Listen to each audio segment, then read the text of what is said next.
कहानी की शुरुआत में हम देखते हैं कि कैसे जापान की रानी हिमिको अपने काले जादू से पूरे राज्य को खत्म करने पर तुली हुई थी। देश को बचाने के लिए जनरल्स ने क्वीन के खिलाफ बगावत छेड़ दी और उसे कैद करके वो एक ऐसे आइलैंड पर छोड़ आए जहां दूर दूर तक कोई नहीं था। सालों बाद लॉर्ड रिचर्ड क्रॉफ्ट के हाथ एक पुराना नक्शा लगा जिससे ये पता लगाया जा सकता था कि हिमिको को किस आइलैंड पर छोड़ा गया था। रिचर्ड ने अपनी बेटी को तो लंदन में ही छोड़ दिया और खुद हिमिको को ढूंढने के लिए निकल पड़ा। इस बात को 7 साल बीत चुके हैं और अब एक बड़ी हो चुकी लारा एमएमए फाइट कर रही थी। लड़ाई के दौरान उसकी ओपोनेंट लारा पर भारी पड़ रही थी। जल्द ही उसने लारा को चोक होल्ड में पकड़ लिया। लारा ने बहुत देर तक जद्दोजहद की लेकिन आखिरकार टैप आउट करना ही पड़ा। अपने पिता के जाने के बाद से लारा अब छोटी मोटी नौकरियां करके जैसे तैसे गुजारा कर रही थी। फिर एक दिन लारा के पिता की बिजनेस पार्टनर एना उससे मिलने आई। एना ने कहा कि तुम्हें पैसों के लिए ये सब करने की जरूरत नहीं है, तुम्हारे पिता बहुत कुछ छोड़ के गए हैं तुम्हारे लिए। लेकिन लारा को अपने पिता के पैसे नहीं चाहिए थे। 7 साल पहले रिचर्ड गायब हुआ था तो एना ने लारा से कहा कि देखो तुम पेपर साइन कर दो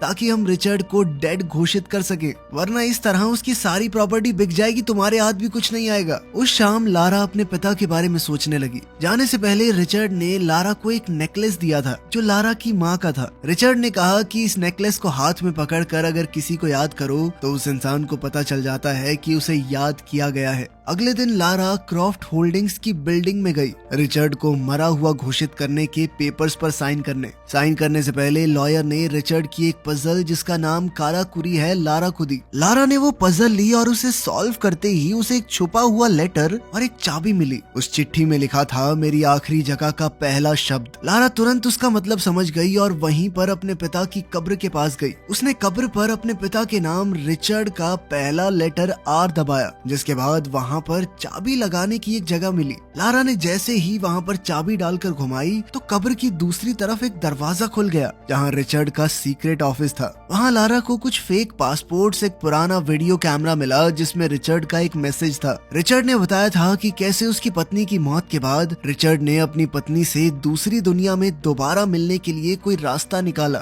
इसीलिए उसने प्रोजेक्ट हिमिको पर काम किया। वो चाहता था कि लारा हिमिको प्रोजेक्ट की पूरी रिसर्च को जला दे, क्योंकि अगर ये रिसर्च गलत हाथों में पड़ गई तो हंगामा हो जाएगा। वहीं लारा को एक डब्बा मिला जिसके बाहर हिमिको लिखा हुआ था। जलाने की बजाय लारा ने चीजों को देखना और पढ़ना शुरू किया। उसने हिमिको और जहां उसे रखा गया था उस आइलैंड यामाटाई के बारे में पढ़ा। लारा को पता चला कि रिचर्ड यामाटाई ही जा रहा था और जो कप्तान अपने जहाज में उसे वहां ले जाने वाला था उसके बारे में भी पता चला, क्योंकि लारा ने अब तक डेथ पेपर साइन नहीं किए थे, इसीलिए उसे अपने पिता की विरासत का पैसा नहीं मिला था। इसलिए लारा ने अपना जेड नेकलेस बेचकर जो मिला उससे वो हांगकांग पहुंच गई।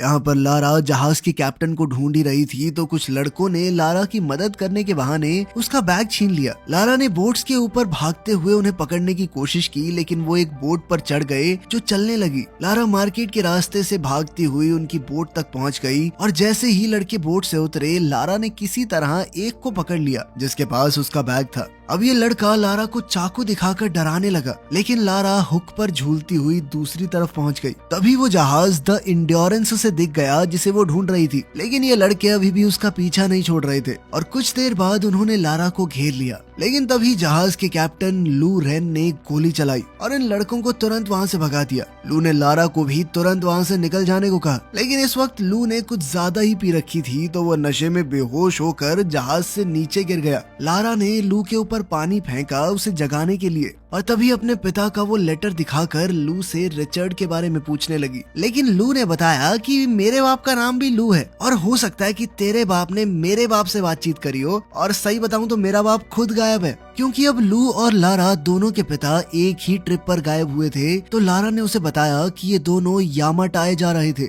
लारा को अपने पिता की डायरी में कुछ कोड मिले जहां वो दोनों गए होंगे। लू ने अंदाजा लगाया कि ये कोड्स घड़ी की सुइयां हैं, जिससे लारा ने मैप पर निशान लगाया कि आइलैंड आखिर कहां पर होगा। लू ने देखते ही कह दिया कि आइलैंड बहुत ज्यादा खतरनाक जगह पर है, वहां जाना खतरे से खाली नहीं है और वैसे भी मुझे तो अपने बाप से फर्क ही नहीं पड़ता।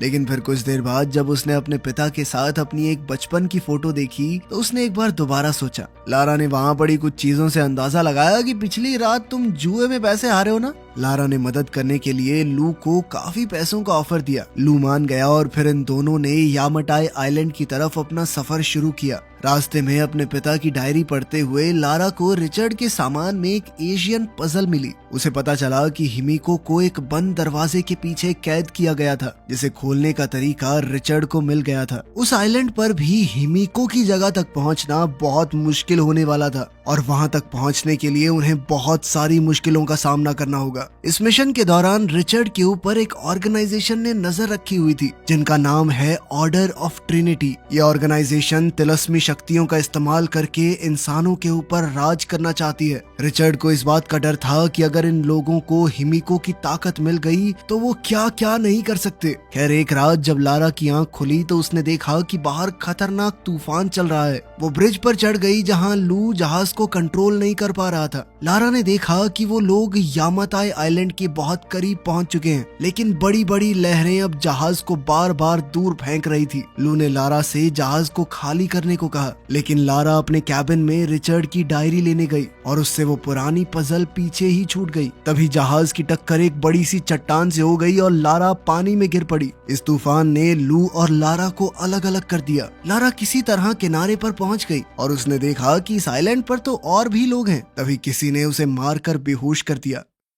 अगले दिन लारा उठी तो उसने देखा कि वो एक टेंट में है जहां उसके साथ मैथियस वोगेल नाम का एक आदमी था। मैथियस ने लारा से कहा कि बिल्कुल तुम्हारी ही जैसी मेरी भी एक बेटी है। मैथियस ने बताया कि वो आइलैंड छोड़कर तब तक अपने घर वापस नहीं जा सकता जब तक उसका काम पूरा नहीं हो जाता। जब लारा ने अपना बैग चेक किया तो मैथियस ने उसे बताया कि रिचर्ड की डायरी अब मेरे पास है और अब उसे वो सब कुछ मिल चुका है जो उसे चाहिए था। मैथियस ने बताया कि तुम्हारे बाप को हमने पकड़ लिया था, उसने हमारी बात नहीं मानी, जिसके बाद उसे मजबूरन मारना पड़ा। ये सुनकर लारा का दिल बैठ गया कि उसके पिता अब इस दुनिया में नहीं है। जब लारा बाहर निकली तो उसने देखा कि कुछ कर्मचारी बम धमाकों से पहाड़ को गिराने की कोशिश कर रहे हैं। जब लारा को बंदी बनाकर ले जाया जा रहा था तो उसने देखा कि लू को भी कैद कर लिया गया है और वो लोग जबरदस्ती उससे काम करवा रहे हैं। तब मैथियस ने ऑर्डर्स दिए कि सभी लोग यहाँ से कहीं और चलने वाले हैं। रास्ते में लू ने लारा को बताया कि यहाँ पर काम करने वाले ज्यादातर वर्कर या तो ऐसे मछुआरे हैं जिनका जहाज डूब गया होगा तब वो यहाँ आ गए होंगे, या फिर ऐसे लोग जो इन स्मगलर्स के जाल में फंस गए। लारा ने बताया कि मैथियस ने मेरे पिता को मार दिया है और जल्द ही लू को वर्कर्स से पता चला कि उसके पिता को भी मार दिया गया है। लारा ने लू से माफी मांगी कि मैं तुम्हें इस खतरनाक जगह पर ले आई। रिचर्ड की डायरी से मैथियस को हिमिको के टूम्ब की एंट्रेंस मिली और सभी वर्कर यहाँ तक कि लारा और लू भी इस एंट्रेंस के रास्ते को साफ करने लगे। तभी एक बूढ़ा आदमी कमजोरी से गिर पड़ा, लेकिन एक गार्ड ने कहा कि बुड्ढे खड़ा हो और काम कर, समझा। तभी लारा और लू उस बूढ़े आदमी की साइड लेते हुए गार्ड से भिड़ गए, लेकिन तभी मैथियस पीछे से आया और बूढ़े को गोली मार दी। लू ने कस्सी उठाकर गार्ड की तरफ फेंकी ताकि लारा को वहां से बचकर निकलने का मौका मिल जाए। जैसे ही लारा भागी तो एक आदमी उस पर गोली चलाने को तैयार था, लेकिन लू ने ऐन वक्त पर उस पर हमला करके लारा को बचा लिया। लू भी मौका देखकर उसके पीछे भागा, लेकिन मैथियस ने उसकी बाजू में गोली मार दी। लारा पहाड़ी पर पहुंची और गिरे हुए पेड़ पर चढ़कर उसे पार करने की कोशिश करने लगी, लेकिन गोलियां चलने की वजह से वो नदी में गिर पड़ी। लारा नदी से निकलने की कोशिश कर रही थी और जैसे ही वो झरने के पास पहुंची, लारा ने क्रैश हो चुके एयरप्लेन का विंग पकड़ लिया और किसी तरह से उसके ऊपर चढ़ गई, लेकिन बदकिस्मती से उसके वजन से वो जर्जर हालत में प्लेन टूटने लगा। लारा जल्दी से प्लेन के मेन हिस्से की तरफ भागी और उस विंग के टूटने से पहले लारा किसी तरह से प्लेन की बॉडी में कूद गई, लेकिन अब वो पूरा का पूरा प्लेन ही टूटने लगा और जाकर दो पहाड़ियों के बीच अटक गया। लारा को किस्मत से वहाँ एक पुराना पैराशूट मिल गया और जैसे ही लारा गिरी उसने पैराशूट खोल लिया। लारा किसी तरह बचकर जंगल में क्रैश हुई, जिस दौरान पेड़ की एक नुकीली टहनी उसके पेट में घुस गई। दर्द में चीखते हुए लारा ने वो लकड़ी बाहर निकाली और फिर उसने पास की एक गुफा में रात बिताने का फैसला किया।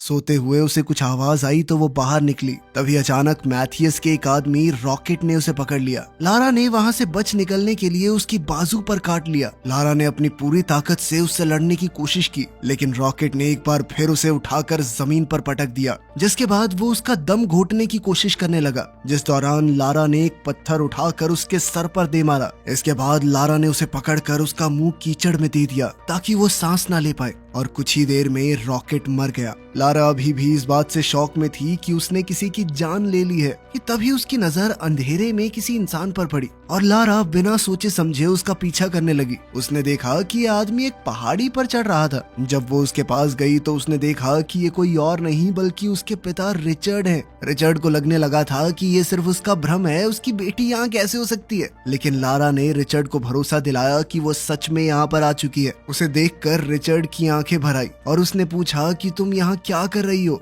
लारा घायल थी तो रिचर्ड ने उसके घाव पर पट्टी की और कहा कि तुम आराम करो, ये वादा करते हुए कि इस बार मैं कभी तुम्हें अकेला नहीं छोड़ूंगा। अगले दिन सभी वर्कर्स ने हिमिको के टूम का रास्ता साफ कर दिया, जिसके बाद मैथियस ने किसी को फोन किया। लारा सुबह उठी तो उसने देखा कि रिचर्ड दाढ़ी बना रहा था, जिसमें लारा ने उसकी मदद की। रिचर्ड ने बताया कि लारा को छोड़कर जाना उसके लिए बहुत मुश्किल था, लेकिन हिमिको की वजह से वो इस आइलैंड से नहीं जा पाया। उसने बताया कि मैथियस उसी ट्रिनिटी ऑर्गेनाइजेशन के लिए काम करता है और रिचर्ड को हर हालत में उसे हिमिको तक पहुंचने से रोकना होगा। रिचर्ड ने लारा से पूछा कि क्या तुमने मेरी सारी रिसर्च जला दी? तो लारा ने बताया कि उसने ऐसा नहीं किया। ये सुनते ही रिचर्ड काफी घबरा गया, लेकिन लारा का कहना था कि अगर वो ऐसा कर देती तो कभी अपने पिता तक नहीं पहुंच पाती। जब रिचर्ड को इस बात का पता चला कि उसकी डायरी मैथियस के पास है तो वो बहुत ज्यादा गुस्से में आ गया, लेकिन लारा को इस सब से कोई फर्क नहीं पड़ता था। लेकिन रिचर्ड ने कहा कि ये सब मजाक नहीं है, अगर हिमिको की कब्र एक बार खुल गई तो पूरी दुनिया तबाह हो सकती है। लारा ने सोच लिया कि वो मैथियस के फोन का इस्तेमाल करके ही वहाँ से निकल सकते हैं, क्योंकि इतने सारे फौजियों से लड़ना अकेले उनके बस की बात नहीं है। उसने वहाँ पर रखे हुए तीर कमान उठाए और मैथियस के कैंप की तरफ भागी। लारा किसी तरह छुपते छुपाते मैथियस के टेंट में घुस गई, लेकिन थोड़ी देर बाद वो भी वहाँ आ गया, जिस वजह से लारा को छुपना पड़ा। मैथियस को फोन पर मैसेज आया कि उसका बॉस जल्द ही यहाँ पर पहुँचने वाला है, लेकिन मैथियस को अभी भी एंट्रेंस खोलने के कोड्स नहीं मिले थे। लारा टेंट से बाहर निकली तो उसने लू को देखा। उसने उस गार्ड को मार गिराया जो वर्कर्स पर नजर रखे हुए था, और फिर सभी वर्कर्स को हथियार इकट्ठा करने को कहा और वो तब तक मैथियस का फोन चुराने की कोशिश करेगी। जैसे ही मैथियस टेंट से निकला तो लारा टेंट की तरफ भागी उस सैटेलाइट फोन को चुराने के लिए, जो कि उसे मिल भी गया। लेकिन तभी उसने देखा कि रिचर्ड टूम्ब की तरफ जा रहा था। मैथियस ने जल्द ही रिचर्ड को देख लिया और फिर उसे पकड़कर टॉर्चर करने लगा। मैथियस जल्दी से ये काम निपटाकर अपने परिवार के पास वापस जाना चाहता था, लेकिन रिचर्ड ने कहा कि एक बार ये टूम्ब खुल गया तो तुम्हारा परिवार बचेगा ही नहीं। ये समझकर कि रिचर्ड उसे सच नहीं बताने वाला, मैथियस ने गार्ड को रिचर्ड पर गोली चलाने को कहा, लेकिन इससे पहले गार्ड गोली चलाता लारा ने गार्ड को शूट कर दिया। अब उसने मैथियस पर निशाना तान दिया, लेकिन मैथियस ने अपनी बंदूक पहले ही रिचर्ड की तरफ तान रखी थी। मैथियस जानता था कि लारा दुनिया खत्म होने वाली बात पर भरोसा नहीं करती, इसीलिए वो चाहता था कि लारा अपने पिता को कैसे भी करके ये टूम्ब खोलने के लिए मनाए। बहुत सोचने के बाद लारा ने फैसला किया कि इतने समय बाद उसके पिता उसे मिले हैं, अब वो उन्हें कुछ होने नहीं देगी। लारा ने कहा कि मैं जानती हूँ टूम्ब को कैसे खोलना है, बिल्कुल वैसे ही जैसे उसने यहाँ आते वक्त वो पुरानी पजल खोली थी। लारा ने दरवाजे पर लगे पहियों को बिल्कुल वैसे ही घुमाया और एंट्रेंस का दरवाजा टूटकर गिर गया। लारा, रिचर्ड, मैथियस और उसकी पूरी टीम अब अंदर गए। अंदर घुसते ही एक तेज हवा का झोंका आया, जो रिचर्ड का मानना है कि हिमिको की सांसें हैं, लेकिन मैथियस ने कहा कि एक आदमी की सांस इतनी तेज नहीं हो सकती। तभी गलती से लारा ने एक ट्रिगर पर पैर रख दिया, जिसके बाद जमीन से एक भाला निकला जिसने एक गार्ड को मार गिराया। इसके बाद वो पहुंचे एक हड्डियों की गहरी खाई में, जहां लोगों के मरने के बाद उनकी हड्डियां पड़ी थी। दूसरी तरफ जाने के लिए उन्होंने एक सीढ़ी का इस्तेमाल किया। तभी अचानक एक गार्ड ने गलती से ट्रिगर पर पैर रख दिया, जिससे वहां मौजूद गोल दरवाजे अचानक से बंद हो गए और वो सभी लोग अब अंदर फंस चुके थे। साथ ही पूरा फर्श भी टूटने लगा। तभी लारा ने देखा कि उस तरफ एक गार्ड बाहर बाहर रह गया था, जो इस वक्त की होल से उन्हें देख रहा है। दीवारों पर बने व्हील्स को लारा ने चाबी की तरह इस्तेमाल करके दरवाजा खोलने की कोशिश की, लेकिन तभी जहां लारा खड़ी थी वो फर्श भी टूट गया, जिसके बाद लारा किसी तरह से दरवाजे से लटक गई। अभी भी लारा पूरे जी जान से दरवाजा खोलने की कोशिश कर रही थी, लेकिन वो नहीं खुला। तभी लारा को एंट्रेंस के दरवाजे की पहेली याद आई और उसे समझ आया कि ये दरवाजा खोलने के लिए येलो और रेड व्हील को कंबाइन करना पड़ेगा, जिससे एक हरे रंग का व्हील बनेगा। और अब जैसे ही हरी लाइट आई, दरवाजा खुल गया। जैसे ही दरवाजा खुला तो उन्होंने देखा कि यहाँ पर टूटी फूटी कब्रें हैं। दरअसल ये हिमिको की दासियों की कब्रें हैं, जिन्होंने मौत के बाद भी हिमिको की सेवा नहीं छोड़ी। ये सब बिल्कुल वैसा ही था जैसा रिचर्ड ने अपनी डायरी में लिखा था। ये देखकर लारा को लगा कि कहीं वो श्राप वाली बात सच तो नहीं है। अब आखिरकार वो लोग हिमिको की कब्र पर पहुंच ही गए। रिचर्ड ने मैथियस को समझाने की कोशिश की कि कब्र को खोलना बहुत बड़ी गलती होगी, लेकिन मैथियस ने उसकी एक बात नहीं मानी। गार्ड्स ने हिमिको के ताबूत को खोला और अंदर हिमिको की डेड बॉडी पड़ी थी। अचानक से हिमिको ने अपनी आंखें खोली और उसका शरीर एकदम सड़ने लग गया। लारा ने देखा कि टूम की पेंटिंग्स में हिमिको को दानव रूप में नहीं दिखाया गया। तभी लारा को वो पहले वाली पहेली याद आई, जिसमें लिखा था कि जिंदगी वापस पाने के लिए हिमिको को मरना होगा और किसी को भी हिमिको का हाथ लगते ही उसकी मौत हो जाती है। लारा ने गार्ड्स को हिमिको को हाथ लगाने से रोका। अब लारा को समझ आ रहा था कि दुनिया को बचाने के लिए हिमिको ने अपना बलिदान दिया था, लेकिन गार्ड्स ने उसकी बात नहीं सुनी और जैसे ही उन्होंने बॉडी को हाथ लगाया, हिमिको उठ खड़ी हुई। मैथियस को लगा कि शायद ये कोई ड्रामा है उन्हें डराने के लिए, लेकिन एक गार्ड जिसने हिमिको के शरीर को हाथ लगाया था, उसके हाथ काले पड़ने लगे और उसका मांस सड़ने लगा। इससे ये पता चला कि हिमिको के शरीर में कोई खतरनाक वायरस था और ताकि ये बीमारी किसी और में ना फैले, इसीलिए हिमिको ने खुद को बंद कर रखा था। गार्ड का पूरा शरीर सड़ने लगा और डर के मारे उसने गोलियां चला दी, जिससे वो दूसरा गार्ड मर गया जिसने बॉडी को हाथ लगाया था, और फिर मैथियस ने उसे भी गोली मार दी। ये सब देखने के बाद भी मैथियस ने हिमिको की एक उंगली ले जाकर अपने बॉस को देने का सोचा। जब वो ये सब कर रहा था तो लारा ने कुल्हाड़ी उठाई और आखिरी गार्ड पर हमला किया। साथ ही रिचर्ड ने उस मरे हुए गार्ड की बंदूक उठाई और मैथियस की टांग में गोली मार दी। घायल गार्ड ने लारा का पीछा किया जब वो बाहर की तरफ भाग रही थी। मैथियस ने रिचर्ड को घर जाने को कहा, लेकिन रिचर्ड किसी भी हालत में हिमिको की उंगली इस आइलैंड से बाहर नहीं ले जाने देगा, क्योंकि ऐसा करने से वायरस पूरी दुनिया में फैल जाएगा। मैथियस रिचर्ड पर गोलियां चलाने लगा, लेकिन जल्दी ही उसकी गन खाली हो गई। तभी इन्फेक्टेड गार्ड्स में से एक उठ गया और उसने रिचर्ड पर हमला बोल दिया। रिचर्ड का ध्यान भटकते ही मैथियस वहां से भाग गया। रिचर्ड ने गार्ड को गोली मार दी, लेकिन अब गार्ड ने उसे भी छू लिया था, जिसका मतलब ये था कि अब रिचर्ड के अंदर भी वायरस आ चुका है। रिचर्ड ने अपना खून रोकने के लिए बाजू पर पट्टी बांध ली ताकि उसकी बॉडी में वायरस बहुत धीरे से फैले। वहीं लारा मौका देखकर दासियों की एक कब्र में छुप गई, लेकिन उसका पैर एक हड्डी पर पड़ गया, जिसकी आवाज से गार्ड ने उसे ढूंढ लिया। अब उन दोनों के वजन से कब्र टूट गई और लारा गिरकर एक दूसरे कमरे में पहुंच गई। गार्ड भी उसके साथ ही वहां गिर गया था। तभी लारा को एक ट्रिगर दिखा तो वो उस पर चढ़ गई, जिसके बाद बहुत सी पैनी लकड़ियों के टुकड़े उनके ऊपर बरसने लगे, जिनमें से एक गार्ड पर गिरी और वो तुरंत मारा गया। जल्द ही लारा वापस हिमिको के टूम्ब के पास आई, लेकिन रिचर्ड ने उसे दूर रहने को कहा, क्योंकि अब उसके अंदर भी वायरस आ चुका था। उसने लारा को मैथियस को रोकने के लिए कहा और तब तक वो हिमिको के टूम्ब में आग लगा देगा। लारा किसी भी तरह रिचर्ड को बचाना चाहती थी, लेकिन रिचर्ड अपनी मौत को स्वीकार कर चुका था। रिचर्ड ने कहा कि मेरे लिए यही बहुत बड़ी बात है कि मैं अपनी बेटी को दोबारा देख पाया। रोते हुए लारा ने हथियार उठाए और अपने पिता को आखिरी बार अलविदा कहा। वहाँ मैथियस अभी हड्डियों की खाई को पार कर रहा था। लारा कूदकर सीढ़ी की दूसरी तरफ लैंड हुई और मैथियस को रोका। उसने मैथियस को लात मार के दोबारा दूसरी तरफ फेंक दिया, लेकिन मैथियस भी इतनी आसानी से हार मानने वाला नहीं था। उन दोनों के बीच खूब हाथापाई हुई। मैथियस ने लारा को गर्दन से पकड़ लिया, लेकिन लारा ने किसी तरह उसे गिरा दिया। वो किसी भी हालत में मैथियस को यहाँ से जाने नहीं दे सकती थी, इसीलिए उसने सीढ़ी को ही गिरा दिया। मैथियस ने अब कुल्हाड़ी उठाकर लारा की तरफ घुमाई। उसने लारा को जमीन पर गिराकर उसकी गर्दन पकड़ ली। वहीं रिचर्ड ने हिमिको के टूम्ब को बम से उड़ा दिया। इस धमाके से मैथियस का ध्यान भटक गया और लारा ने उसे लात मारते हुए हिमिको की उंगली वाला बैग मैथियस के मुंह में डाल दिया। अब मैथियस के अंदर भी ये वायरस आ चुका था, जिसके बाद तुरंत लारा ने उसे खाई में धक्का दे दिया। अब वो पूरी जगह टूटने लगी तो लारा किसी तरह से दीवार पर चढ़कर ऊपर चढ़ने की कोशिश करने लगी। बाहर से जैसे ही लू ने उसे ऊपर चढ़ते हुए देखा तो उसने सहारा देकर जैसे तैसे लारा को बाहर निकाला। उन दोनों ने ट्रिनिटी के हेलीकॉप्टर्स देखे और पायलट्स को धमकी देकर घर छोड़ने को कहा। लंदन वापस पहुंचकर लारा ने वो पेपर साइन कर दिए, जिनसे अब ये क्लियर हो गया था कि उसके पिता मर चुके हैं और अब रिचर्ड की कंपनी की मालिक लारा होगी। जिसके बाद एना ने कहा कि अब पूरा बिजनेस तुम ही संभालो, लेकिन लारा ने कहा कि मुझे सबसे कोई मतलब नहीं। आखिर में लारा ने अपनी माँ का वो नेकलेस वापस खरीद लिया जो उसे बेचना पड़ा था और उसे हाथ में लेकर अपने माता पिता को याद किया। वीडियो पसंद आई तो लाइक कर देना, चैनल को सब्सक्राइब कर लेना। मिलते हैं अगली वीडियो में।